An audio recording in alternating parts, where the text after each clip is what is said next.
Trends presents E for English বাংলাতে Lesson 6 সকলে homework করে নিয়েছেন।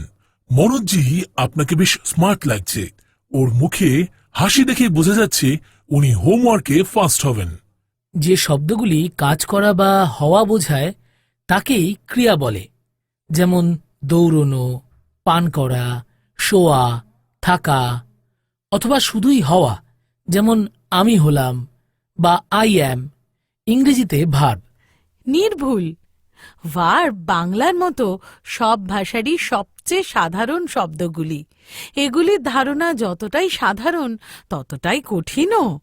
আপনি যদি ভার্ব বুঝতে পারেন তাহলে বুঝে নিন ভাষাও আপনার হাতের মুঠোয়। আরে ওয়াও! তাহলে আরো খানিকটা ভার্ব শিখিয়ে দিন কবিতাজি। অবশ্যই। এবার আমরা আর নিয়ে কথা বলি। আর যদি একাধিক লোককে নিয়ে কথা বলতে হয় তাহলে আরের ব্যবহার করুন।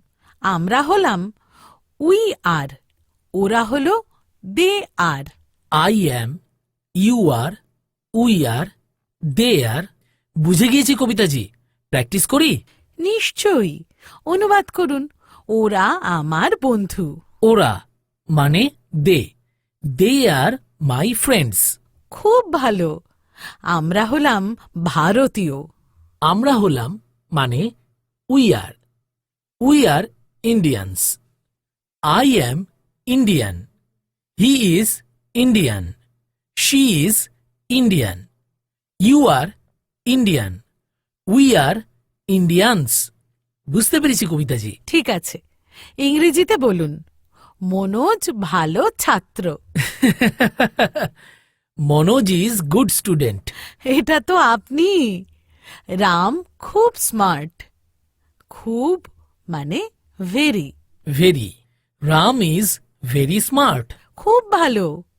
কবির আর গীতা চা খাচ্ছে। ওরা খুব ভালো বন্ধু। Kabir and Gita are drinking টি।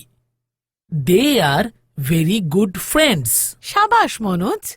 এখন আপনি সমস্ত ব্যক্তি থাকার পরিস্থিতি বলতে পারছেন। এখান থেকেই আমরা এগিয়ে যাব, মানে টেন্স শিখব। কবিতাজি, কাল দেখা হবে এটা কিভাবে বলবো? C you tomorrow. টুমরো মানে কাল। সি মানে দেখা। ইউ মানে তুমি বা আপনি। See you tomorrow. See you. Tomorrow. Tomorrow. See you tomorrow. See you tomorrow. খুব ভালো মনোজ। আগামীকাল, টুমোরো, যেটা চলে গেছে সেই কালকে কি বলে? এটা পরের ক্লাসে দেখব। See you tomorrow. Bye. Trends, get them talking.